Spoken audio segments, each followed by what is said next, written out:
नमस्कार, आप सबका स्वागत है मेरे चैनल द फागुन्स वर्ल्ड के थैंक गॉड सीरीज़ में। जी हाँ, थैंक गॉड सीरीज़ यानी कि ईश्वर का हर पल शुक्राना। मैं यहाँ पे आपको कुछ ऐसी स्टोरी सुनाऊंगी जिसमें साफ साफ ये बात आपको समझ में आ जाएगी कि हाँ, ईश्वर जो है वो जो भी करते हैं हमारे साथ वो बिल्कुल हमारे भले के लिए करते हैं। आज मैं आपको जो कहानी सुना रही हूँ वो कहानी सच्ची घटना पे है। मेरी नज़र के सामने मैंने उस घटना को होते हुए देखा है, उस कहानी को जैसे मैंने अपनी नज़र के सामने जिया है। ये कहानी है एक कपल की जो दिल्ली जैसे बड़े शहर में रहते थे। बहुत ही भले थे, अपनी ज़िंदगी में जीने वाले थे, उनको किसी से कोई मतलब नहीं था, अपनी जॉब करते थे। लेकिन कहते हैं ना कि जब इंसान किसी के साथ कोई बुरा ना भी करता हो, लेकिन कभी कभी हालात ऐसे उठ जाते हैं उनके सामने कि कहीं ना कहीं वो ना चाहते हुए भी उनके साथ बुरा होने लगता है। इनमें से जो कपल में से जो हस्बैंड थे वो एक बहुत अच्छी कंपनी में जॉब करते थे। उनके साथ उस कंपनी में धीरे धीरे धीरे धीरे बुरा होने लगा। उनको अच्छे प्रोजेक्ट्स नहीं मिल रहे थे, वो जो भी काम करते थे उसमें वो सक्सेसफुल हो जाते थे, लेकिन उनको वो अप्रिशिएशन नहीं मिलती थी। ये सब होते होते होते होते बहुत ही ज़्यादा उनको प्रॉब्लम्स फेस करने पड़ रहे थे। इन हालात में वो हमेशा ही अपनी पत्नी से कहते थे कि मेरी समझ में नहीं आ रहा, मुझे लग रहा है कि कहीं मुझे इस कंपनी को छोड़ना ना पड़ जाए, कहीं मुझे इस कंपनी से ऐसे हालात में रिज़ाइन ना करना पड़े कि जहाँ पे मैं बहुत ज़्यादा डिस्टर्ब हो जाऊँ। तो उनकी पत्नी हमेशा उनको कहती थी कि आप ईश्वर पे भरोसा रखें, क्योंकि ईश्वर जो है वो महान है और ईश्वर कभी भी हमारा बुरा नहीं करते। वो बजरंगबली जी की बहुत बड़ी भक्त थी और वो कहती थी कि मुझे अपने बजरंगबली जी पे बहुत विश्वास है, मुझे मेरे हनुमान जी पे बहुत विश्वास है। पति जो है वो वैसे यही सोचते थे कि हाँ भाई, मेरी पत्नी कह रही है तो वो सही कह रही होगी, क्योंकि वो भी जिस बैकग्राउंड से आ रहे थे वहाँ पे भी एक रिलीजियस बैकग्राउंड था, तो उनको लगता था कि ठीक है, वो कह रही है तो सही होगा। धीरे धीरे धीरे हालात ऐसे बिगड़ जाते हैं कंपनी के अंदर कि उनको रिज़ाइन करना पड़ता है। लेकिन वो रिज़ाइन भी तो तब कर सकते थे जब उनको कोई अच्छी जॉब मिल जाए या कोई अच्छा ऑफ़र मिल जाए। उसी टाइम पे ऐसी एक ऑफ़र उनको मिल जाता है दूसरी कंपनी से, और वो कंपनी जो है उनको बहुत अच्छे पैकेज पे हायर कर रही होती है। जब ये होता है तो वो खुश हो जाते हैं और अपनी पत्नी को कहते हैं कि तुम सही कहती थी, भगवान ने देखो मेरी सुन ली और अब मैं इस कंपनी को आराम से छोड़ सकता हूँ और ये जो दूसरी कंपनी में मुझे अच्छा ऑफ़र मिला है उसको मैं एक्सेप्ट कर सकता हूँ। तो पत्नी कहती है ठीक है, आप ये कर लीजिए। पति जो है वो इस कंपनी में रिज़ाइन दे देते हैं जिस कंपनी में वो काम कर रहे होते थे, और दूसरी कंपनी के ऑफ़र लेटर के लिए वेट करने लगते हैं।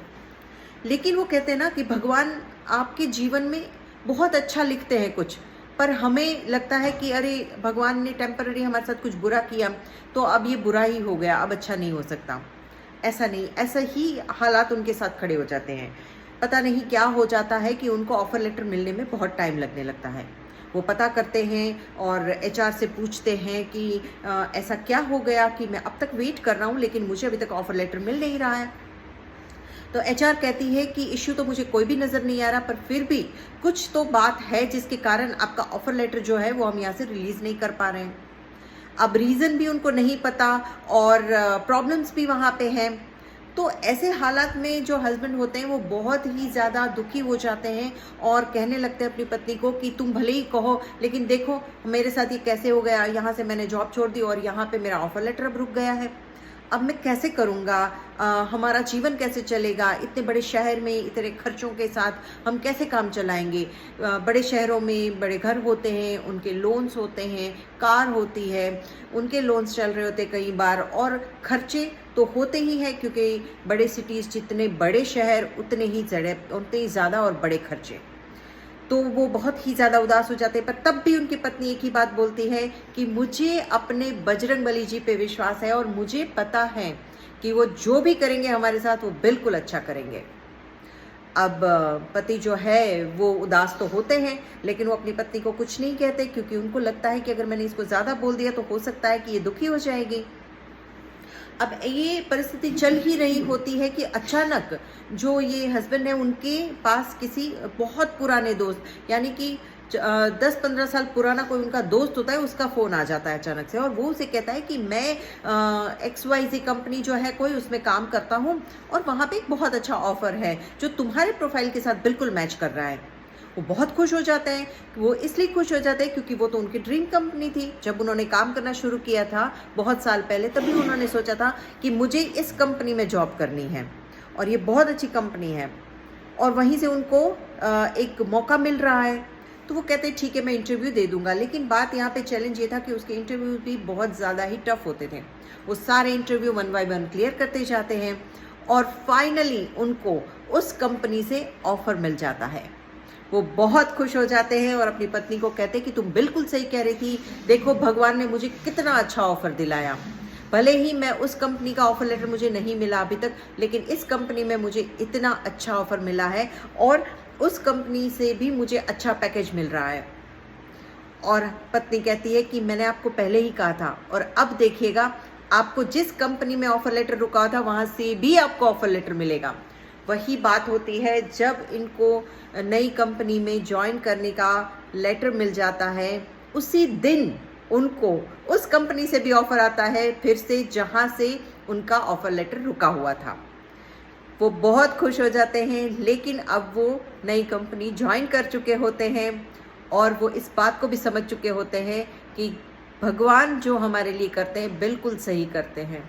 अगर ईश्वर ने, वो समझ जाते हैं कि अगर ईश्वर ने मुझे उस कंपनी में ज्वाइन करने से रोका नहीं होता तो मैं एक और अच्छी कंपनी सर्च नहीं करता, मैं एक और अच्छी कंपनी का शायद ऑफर एक्सेप्ट नहीं कर पाता।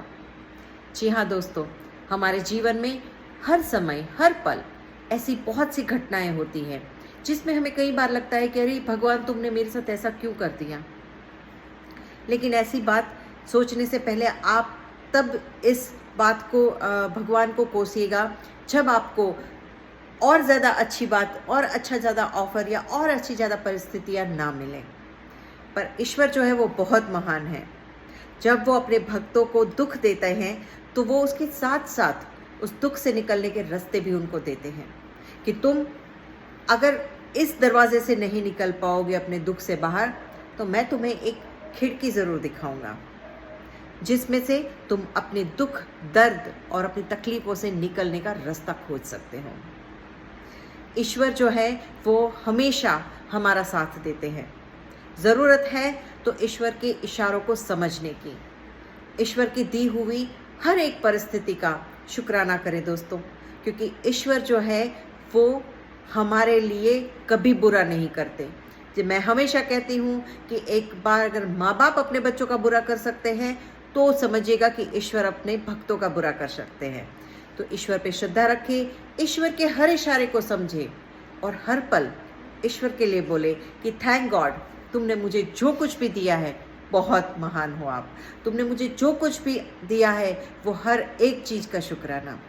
सबसे अच्छी बात है दोस्तों, हमारे पास इतनी अच्छी ज़िंदगी है, सोचने के लिए दिमाग है, देखने के लिए आंखें हैं, बोलने के लिए मुंह है, काम करने के लिए हाथ है और चलने के लिए पैर है। भगवान ने दी हुई हर एक चीज़, हर एक परिस्थिति हमारे फेवर में होती है। तो मैं हर पल यही कहूँगी आपसे कि स्वस्थ रहे, खुश रहे और ईश्वर जो है उसका शुक्राना करते रहें। मेरी कहानी कैसी लगी कमेंट बॉक्स में मुझे ज़रूर बताइएगा। ज़्यादा से ज़्यादा लोगों के साथ शेयर कीजिएगा। दूसरी कहानी जब तक मैं लेकर आती हूँ तब तक ईश्वर का हर पल शुक्राना करें दोस्तों। फिर मिलेंगे नए एपिसोड में, तब तक के लिए धन्यवाद।